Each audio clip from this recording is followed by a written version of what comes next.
Hello விப்ஸ், நமக்கு one piece அனிமையில் பல விஷயங்களுக்கு இன்னும் ஆன்சர் கொடுக்காம ஒரு மிஸ்ட்ரியாகவே தாங்க வச்சிருக்காங்க. ஆல்ரெடி இந்த மிஸ்ட்ரி எல்லாத்தையும் பற்றி நம்ம சேனலில் ஒரு வீடியோ போட்டிருக்கோம். அதை பார்க்கலன்னா மறக்காம செக் அவுட் பண்ணுங்க.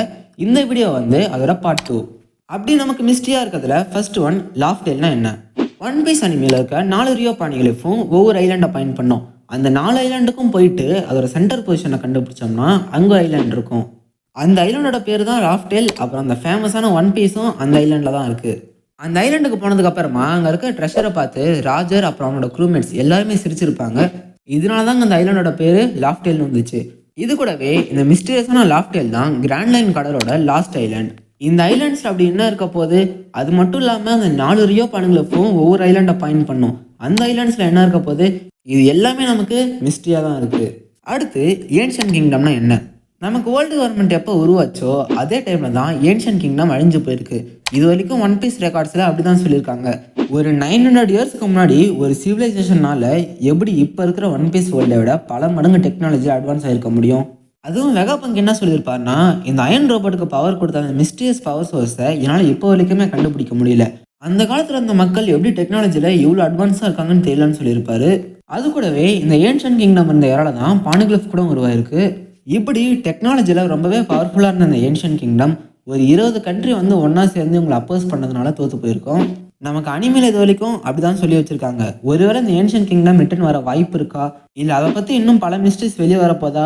இது எல்லாமே நம்மளுக்கு இன்னுமே மிஸ்ட்ரியாக தாங்க இருக்குது. அடுத்து பிளாக் பேர்ட் எப்படி 2 டெவில் ஃப்ரூட்ஸ் சாப்பிட்டான்? இதை பற்றி இன்ஃபர்மேஷனை விட தியரிஸ் தாங்க ரொம்பவே நிறையா இருக்குது. நம்ம சேனலில் இதை பற்றி ஆல்ரெடி ஒரு வீடியோ போட்டிருக்கோம். பார்க்கலான்னா மறக்காம அதை செக் அவுட் பண்ணிட்டு வாங்க. இப்போது நமக்கு அனிமையில் பொதுவாகவே என்ன சொல்லியிருப்பாங்கன்னா, ஒரு நார்மல் மனுஷன் ஒரு டெவில் ஃப்ரூட்டுக்கு மேலே சாப்பிட முடியாது. அப்படியே சாப்பிட்டாலும் அவன் உடம்பு வெடிச்சு செத்துருவான்னு சொல்லியிருப்பாங்க. அப்படி இருக்கிறப்ப பிளாக் பேர்ட் மட்டும் ஏன் செத்து போகல? இன்ஃபேக்ட் அவன் அந்த 2 டெவில் ஃப்ரூட் பவரையும் ரொம்பவே சூப்பராக யூஸ் பண்ணிகிட்டு இருப்பான். இதுக்கு பொட்டன்ஷியலி ஒரு எக்ஸாம்பிளாக மார்க்கோ என்ன சொல்லியிருப்பான்னா, பிளாக் பேர்டோட பாடி ஷேப் வந்து ஒரு மாதிரி அன்யூஷுவலாக டிஃப்ரெண்ட்டாக இருக்கும்னு சொல்லியிருப்பான். அப்படி உடம்போட ஸ்ட்ரக்சரும் ஷேப்பும் டிஃப்ரெண்ட்டாக இருக்கிறது தான் ரீசன்னா கூமா, கெக்கோமோரியா இது மாதிரி கேரக்டர்ஸ் கூட செகண்ட் டெவில் ஃப்ரூட் சாப்பிட்டுருக்கலாம். சரி, கூமா கூட அவனுக்கு டெவில் ஃப்ரூட் பவர் வேணாம்னு நினச்சிருக்கலாம். கெக்கோமோரியாலாம் ஏதாவது பண்ணி பவர் வேணும்னு நினைக்கிற ஆள் அவனுக்கு டெவில் ஃப்ரூட் கிடச்சிருந்து சாப்பிடாம இருந்திருப்பான். சரிங்க, மெரைன்ஃபோர்ட் இன்சிடென்ட் வரைக்கும் அந்த உண்மை யாருக்கும் தெரியலன்னு வச்சுக்கலாம். ஈச் செகண்ட் டெவில் ஃப்ரூட் சாப்பிட்டதுக்கப்புறம் அது மோஸ்ட்லி ஓரளவுக்கு எல்லாருக்குமே தெரிஞ்சிருக்கும்ல. அப்போ வீவில் மாதிரி கேரக்டர்ஸால் கூட 2 டெவில் ஃப்ரூட்டை சாப்பிட்ருக்க முடியும். ஏன் அவங்க பண்ணல? இந்த கொஸ்டினுக்கு இன்னும் எந்த கிளியரான ஆன்சருமே நமக்கு அனிமையில் சொல்லலைங்க. இதுக்கு அடுத்ததா அந்த ஜெயண்ட் ஸ்ட்ரா ஹேட்.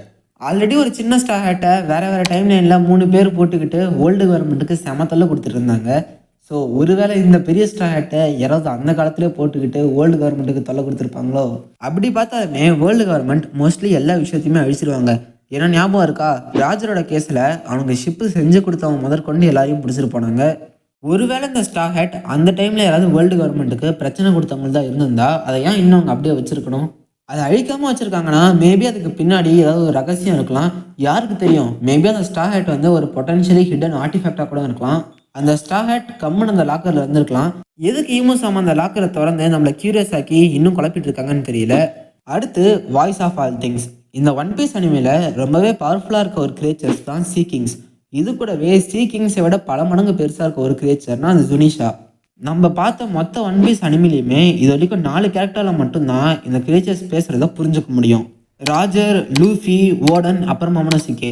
இதில் இன்னொரு விஷயம் என்னன்னா, மொமனோசுகே அப்புறம் ஓடன் இவங்க 2 பேருமே கோசுகே கிளானை சேர்ந்தவங்க. இந்த 4 பேராலையுமே இந்த சீ கிங்ஸ் அப்புறம் ஜுனிஷா பேசுகிறத கேட்க முடியும். இதில் மொமனோசுகேவால் மட்டும்தான் ஜுனிஷா கூட பேச முடிகிற மாதிரி காமிச்சிருப்பாங்க.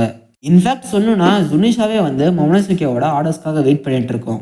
அது எப்படி இந்த சர்டன் பவர்ஸ் இந்த கேரக்டர்ஸ்க்கு மட்டும் இருக்குது? சிரகோஷியாவில் சீ கிங்ஸை கமெண்ட் பண்ணி அவங்கள வந்து அவரோட ஹெல்ப்புக்காக கூப்பிட முடியும். இப்போ எப்படி மொமனோசுகே ஜுனிஷாவை கமெண்ட் பண்ணுறானோ அது மாதிரி ஒருவேளை அவனாலையும் சீ கிங்ஸை கமெண்ட் பண்ண முடிஞ்சிச்சுன்னா சீரியஸாகவே அனிமையில் இது ஒரு மிகப்பெரிய டேர்ன் ஓவராக இருக்கும். ஸோ வெயிட் பண்ணி தான் பார்க்கணும். அடுத்து ஆல் ப்ளூனா என்ன, அது எங்கே இருக்கும்? சாஞ்சி அப்புறம் ஓனர் ஜெஃப் இவங்க 2 பேரோட ட்ரீமும் ஆல் ப்ளூங்கிற அந்த சீயை கண்டுபிடிக்கிறது தான். இவங்க 2 பேருமே ரொம்ப ஃபேமஸான குக்ஸ். அது மட்டும் இல்லாமல் இந்த ஆல் ப்ளூவில் உலகத்தில் இருக்க எல்லா வகையான ஃபிஷ்ஷும் கிடைக்குமா? இந்த ஆல் ப்ளூக்கு போயிட்டு அங்கே இருக்கிற ஃபிஷ் எல்லாத்தையும் கண்டுபிடிச்சி சமைக்கணுங்கிறது தான் சாஞ்சி அப்புறம் ஜெஃப் இவங்க 2 பேரோட ஆசை. அன்ஃபார்ச்சுனேட்லி ஜெஃபால் இப்போ பண்ண முடியுமான்னு தெரியல, பட் சாஞ்சால் கண்டிப்பாக பண்ண முடியும். ஃபிஷ்ஷை சமைக்கிறது சாஞ்சியோட ஆசைனா அதை சாப்பிட்றது லூஃபியோட ஆசையாக தான் இருக்கும். ஸோ லூஃபியும் கண்டிப்பாக போவான்.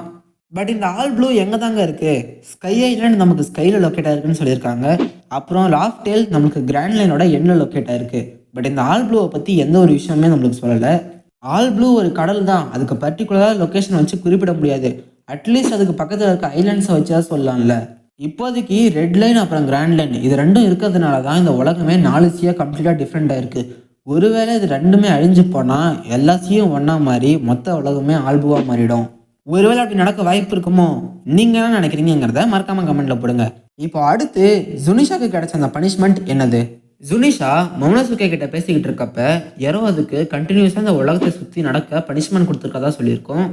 ஜோவா இருக்குல்ல, ஜுனிஷா வந்து ஜாக்கோட ஷிப்பை டிஸ்ட்ராய் பண்ணுறப்போ மொமனசுகே கிட்ட ஒரு விஷயத்தை கேட்டிருக்கோம். இந்த ஒரு டைம் மட்டும் மொமனசுகே கிட்ட அந்த பனிஷ்மெண்ட்லேருந்து வெளியே வரதுக்கான பர்மிஷன் கேட்டிருக்கோம். சரி, ஃபர்ஸ்ட் இது ஏன் மொமனசுகே கிட்ட அந்த பர்மிஷனை கேட்குது? ஜென்ரலாக யாராவது ஒருத்தர் நம்மளுக்கு பனிஷ்மெண்ட் கொடுத்தா அந்த பனிஷ்மெண்ட்லேருந்து ஒரு சின்ன ஃபேவர் வாங்கணும்னா யார் பனிஷ்மெண்ட் கொடுக்குறாங்களோ அவங்கக்கிட்ட தான் நம்ம போய் கேட்போம்.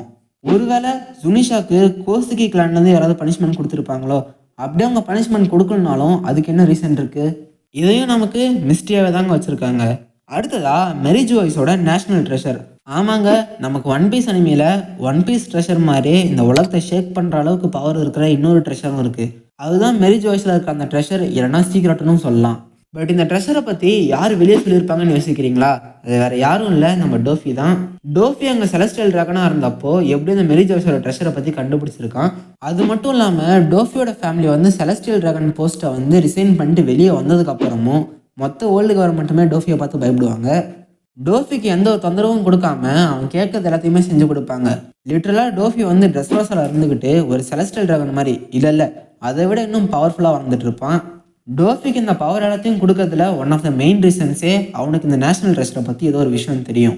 வேர்ல்டு கவர்மெண்ட் இவனுக்கு பயந்து போகிறதுக்கு ஸ்ட்ரெயிட்டாக டோஃபியை சாவடிச்சிருக்கலாம்ல, பட் அதில் ஏதோ ஒரு சிக்கல் இருக்கு போல. இது எல்லாத்துக்கும் ஆன்சர் சொல்ல போகிறது மேரி ஜோய்ஸில் இருக்க அந்த ட்ரெஷர் தாங்க.